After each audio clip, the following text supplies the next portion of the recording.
Hello everyone. बच्चों math में आज हम नेक्स्ट एक्सरसाइज करेंगे 13.4 13.4। इसमें देखिए बिल्कुल इजी सी एक्सरसाइज है ये, और शायद सीबीएसई बोर्ड ने तो इसको कट कर दिया है। हमारा अभी तक पता नहीं है कि काटा है या सिलेबस से नहीं काटा है। कोई बात नहीं, अभी तक कोई इंफॉर्मेशन नहीं है तो हम इसको कर लेते हैं। तो 13.4 एक्सरसाइज में हमें देखिए करना क्या है। हमारे पास इस एक्सरसाइज में बच्चों frustum of a cone, frustum of a cone, किसी भी शंकु का एक पार्ट है, कटा हुआ पार्ट है, उसको इसके बारे में हम इसमें करेंगे बच्चों। फ्रस्टम ऑफ अ कॉन के बारे में पढ़ेंगे, या फिर हिंदी में इसको बोलते हैं छिन्नक। इसको हिंदी में क्या बोलते हैं? छिन्नक। यानी आपके पास मान के चलिए ये कौन था, क्या कर दिया, ये क्या था आपके पास, ये शंकु था बच्चों, और शंकु को आपने इधर से काट दिया इसको।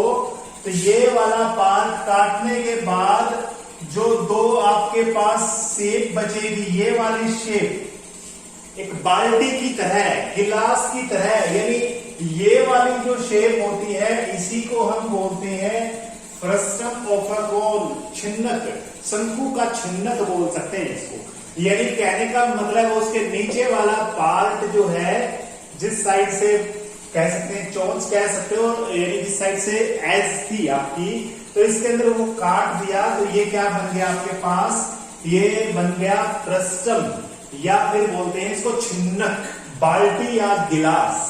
ठीक है, तो इसमें इसकी हम पढ़ेंगे, क्या क्या पढ़ेंगे, इसका आयतन निकालना सीखेंगे और इसका क्षेत्रफल यानी वॉल्यूम और एरिया निकालना इसके अंदर सीखेंगे। चलो बच्चों देखिए, अलग अलग चीजें मैं इसके अंदर बताऊंगा आपको। इसके बारे में सबसे पहले देखिए बच्चों, ये शंकु के आकार का है, एक तरह से शंकु का थोड़ा कटा हुआ पार्ट है। तो इसलिए आपको जो शंकु है यानी जो कोन है, कोन का फॉर्मूला ध्यान रखना है आपने। सिर्फ आपने क्या करना है, इसमें जो कोन है उस कोन का फॉर्मूला आपको रिवाइज करना है थोड़ा सा, उसी से संबंधित है ये। देखो बच्चों, इसमें भी क्या होती है, एक हाइट होती है। देखो बच्चों, ये हाइट नजर आ रही है, यस हाइट है।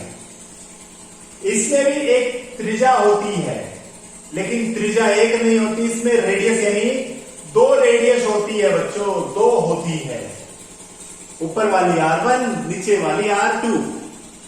ठीक है, ये H है। सबसे पहले इसका वॉल्यूम निकालना सीखेंगे, कैसे वॉल्यूम आता है, इसका फॉर्मूला हम देखेंगे बच्चों। आयतन क्या होता है, आयतन हम निकालेंगे। देखो अब मुझे बताइए बच्चों, पुराने वाले, यस पुराने वाले शंकु का इसका आयतन क्या था, बताइए मुझे। आपको ध्यान होगा पाई आर स्क्वायर एच, ये बेलन का था, और इसका तीसरा हिस्सा करना था बच्चों। जो बेलन का था ना, बेलन वाले का था पाई आर स्क्वायर एच, और इसको 3 से भाग कर दिया, तो ये आ गया शंकु का बच्चों। इसका आ गया शंकु का। अभी हमने करना क्या है, उसके फ्रस्टम का निकालना है, छिन्नक का निकालना है। तो बच्चों देखिए, इसमें 1/3 सेम रहेगा, पाई सेम रहेगा, एच भी सेम रहेगा। यानी 1/3 भी सेम है, पाई भी सेम है, एच भी सेम है। लेकिन इसमें त्रिज्या 2 है बच्चों, 2 त्रिज्या है इसमें। ध्यान से देखो, इसमें कितनी त्रिज्या है बच्चों, यस 2 त्रिज्या है। उन दोनों त्रिज्या का हम स्क्वायर करेंगे बच्चों। यहां पर आर फर्स्ट त्रिज्या का स्क्वायर, यानी सेकंड जो रेडियस है, पहली त्रिज्या दूसरी त्रिज्या का स्क्वायर, और एक बार जोड़ देंगे बच्चों उनकी गुणा। बस फॉर्मूला याद करना है किसी तरीके से आपने, मतलब 1/3 पाई एच सेम है, बस आर का स्क्वायर की जगह क्या करना है, R1 का स्क्वायर, R2 का स्क्वायर, यानी जो दूसरी त्रिज्या है उसका वर्ग करेंगे, पहली त्रिज्या का वर्ग करेंगे, उसको जोड़ देंगे, और पहली और दूसरी का जो त्रिज्या का गुणा आएगी उसको भी जोड़ देंगे, तीनों को जोड़ेंगे, फिर इसका आंसर आएगा। फिर क्या आएगा, इसका आंसर आएगा। चलो एक क्वेश्चन कर लेते हैं। यहां पर मान के चलिए ये मेरे पास 2 है, ये मेरे पास 1 सेंटीमीटर है और ये मेरे पास 2 सेंटीमीटर, और ये लंबाई जो है ये मान के चलता हूं 7 सेंटीमीटर है। कितनी सेंटीमीटर है, 7 सेंटीमीटर। एग्जाम्पल के तौर पे करते हैं इसका आयतन निकालेंगे। कैसे निकलेगा, 1/3 गुना में पाई की वैल्यू 22/7 गुना में h कितनी है, 7 है। R1 का स्क्वायर 2 का स्क्वायर 4 हो गया, R2 का स्क्वायर 1 का स्क्वायर 1 हो गया, जमा में दोनों की गुणा करनी है, दोनों त्रिज्याओं की, 2 एकम 2 हो गया। कितना आंसर आएगा, 4 2 6 1 7। कितना आ गया यहां पर, इसका टोटल कितना हुआ बच्चों, इसका 7 हो गया, इसका टोटल 7 हो गया। ये 7 इसका खुद का था, h वाला 7 था, है ना। 7 से 7 कैंसिल हो गया, 22 7 154/3। ये आंसर आ गया क्यूब के अंदर। आयतन निकाला है बच्चों, मतलब बिल्कुल इजी है। आपने फॉर्मूला जस्ट रिवाइज करना है। 1/3 पाई h, बच्चों पुराने वाला ही है पाई h, तो इसमें r 2 है तो R1 का स्क्वायर भी करना पड़ेगा, R2 का भी स्क्वायर करना पड़ेगा और दोनों की मल्टीप्लाई भी करवानी पड़ेगी। R1 into RH, A plus B का स्क्वायर मत लगा देना, 2R नहीं है यहाँ पर, सीधा है फॉर्मूला है, आपको याद रखना है। ठीक है, ये मैंने क्या कर दिया इसके अंदर, ये मैंने आपको वॉल्यूम निकालना सिखा दिया, आयतन निकालना सिखा दिया। अभी इसके बाद हम करेंगे इसका पृष्ठीय क्षेत्रफल, कर्व सरफेस एरिया, CS से निकालना सीखे। जो हमारा गोलाई के अंदर है, कर्व सरफेस एरिया की बात करूंगा। वक्र पृष्ठ, संपूर्ण नहीं निकाल रहे हम, वक्र पृष्ठ कहेंगे इसको, वक्र पृष्ठीय क्षेत्रफल कह सकते हो। देखिए अब मुझे बताइए शंकु का क्या था, उसी से रिलेटेड है, पाई आर एल था, पाई आर एल था। बच्चों इसमें भी वही होगा, पाई का पाई, एल का एल, लेकिन आर 2 है इसमें, R1 जमा R2 करना है बस। पाई सेम है, एल सेम है फॉर्मूले में, आर इसमें 2 है, ये इसकी एल लंबी है, वाली एल है। एल क्या, स्लैंट हाइट यानी तिर्यक लंबाई है।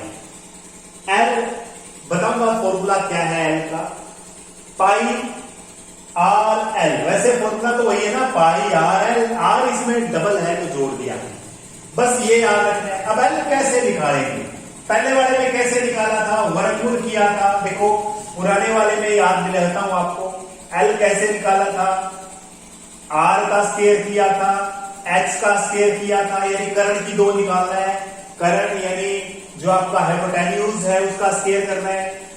आपको क्या पता होता है इसमें कि कर्ण का स्क्वायर इसके लंब और आधार के स्क्वायर यानी जोड़ के बराबर होता है, तो यानी एच का स्क्वायर जमा में आर का स्क्वायर पहले किया था, उसमें किया था, एच का स्क्वायर जमा में आर का स्क्वायर और उसका वर्गमूल कर दिया, एल आ गया था। या फिर एल का स्क्वायर करोगे तो रूट काट देंगे।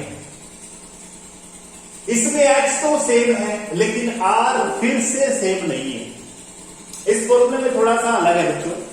इसमें R1, इसमें R2 का स्क्वायर करना है ना, इसमें आपको माइनस करना पड़ेगा। पहली त्रिज्या को दूसरी त्रिज्या में से माइनस कर दो, कोई फर्क नहीं पड़ता आगे पीछे लिखने का, क्योंकि ऊपर क्या है, वर्ग है बच्चों, 2 पावर है। आंसर जो भी आएगा प्लस में आंसर आएगा, वर्ग करके लिखेंगे बच्चों। एल का फॉर्मूला थोड़ा ध्यान से देख लेना, एच का स्क्वायर जमा में R1 माइनस R2 का स्क्वायर करना पड़ेगा। एच का स्क्वायर प्लस में R1 इंटू माइनस R2 का स्क्वायर आपको क्या करना पड़ेगा, इसमें करके इसका रूट कर देना है। आपने क्या कर देना है इसका, यस रूट कर देना है बच्चों। बिल्कुल इजी है ये, इसमें ज्यादा समस्या वाली बात नहीं है। ये R2 पहले लिख सकते हो, R1 बाद में लिख सकते हो। तो ये क्या है, pi L R1 plus R2, ये वक्र पृष्ठ है। कर्व्ड सरफेस एरिया है। और एल की वैल्यू इसमें मैंने बता दी, एच का स्क्वायर प्लस में R1 माइनस R2 का स्क्वायर। अच्छा, CS से की जगह TS से निकालना पड़ेगा आपको। संपूर्ण निकालना है। संपूर्ण का देखो क्या है इसमें, संपूर्ण में बच्चों जो ये वक्र है ये तो सेम आएगा, ये तो है ही है, ये तो जोड़ना ही जोड़ना है। एक ऊपर वाला, ऊपर क्या है इसके, एक टॉप है, बर्तन के ऊपर सर्कल है, ऊपर वाला सर्कल इसमें जुड़ेगा, इसका क्षेत्रफल जुड़ेगा। नीचे वाला भी बॉटम है, उसकी तली है गिलास की, ये भी जुड़ेगी।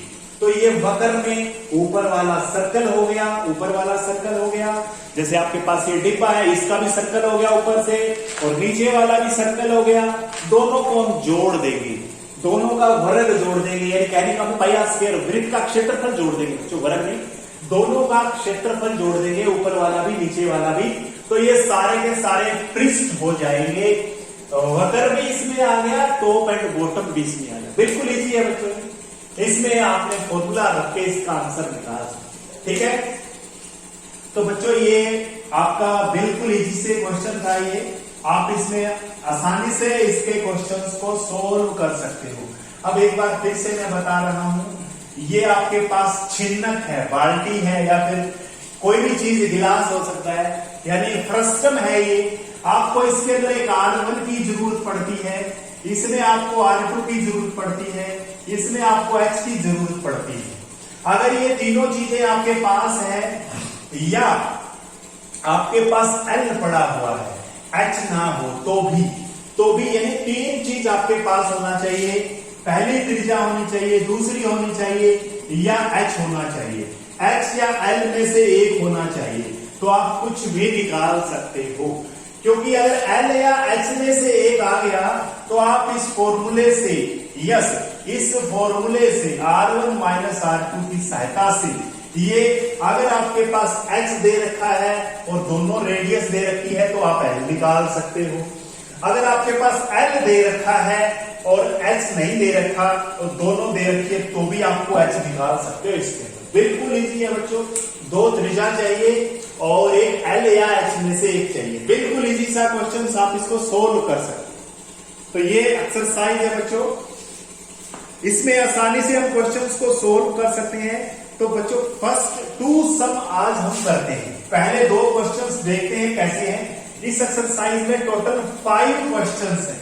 अब इजी से है, देखते हैं पहले 2 कैसे दिए हुए हैं।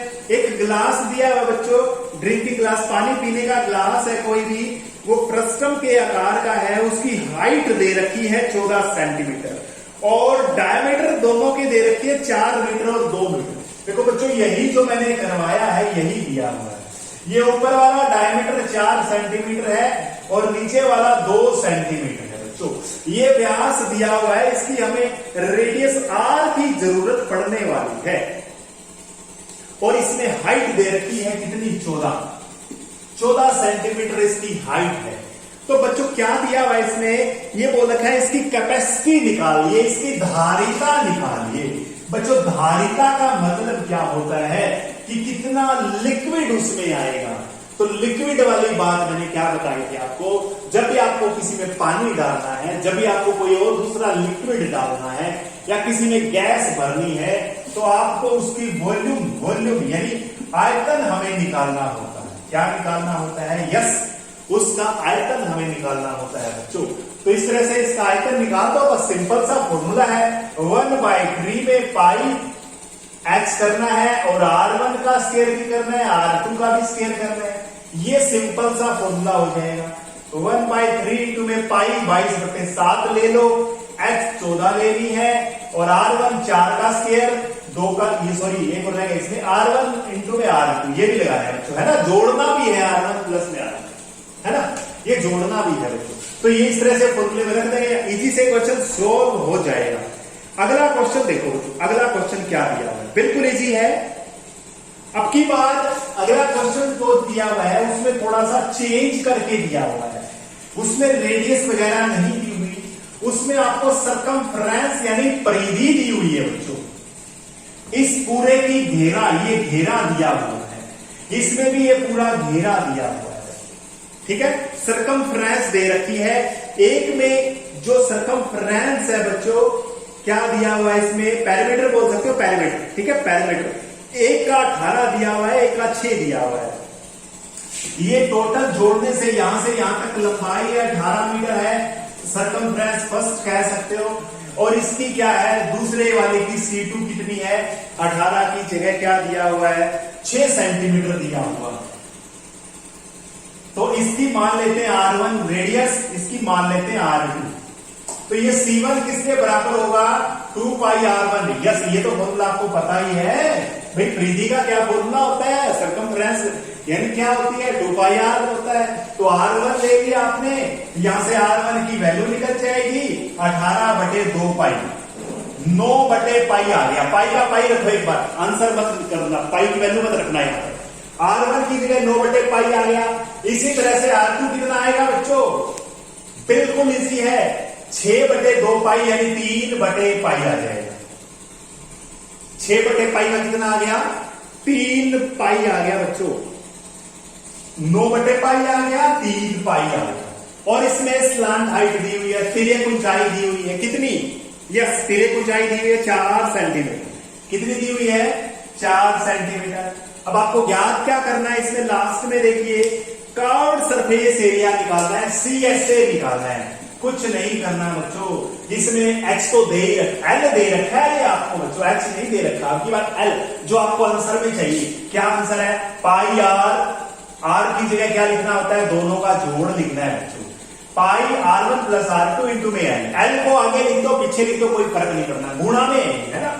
तो पाई कितना है, पाई तो पाई रखना है, R1 में R2 जोड़ना है, ये दोनों जोड़ेंगे, 9 3 12/पाई हो जाएगा, 12/पाई गुणा में L कितना है, 4 दिया है। पाई से पाई कैंसिल हो गया, इसलिए मैंने बोला था पाई की वैल्यू मत रखो। तो 12 × 4 = 48 आंसर आ जाएगा बच्चों। आज 2 ही सब करेंगे। Thank you, have a nice day.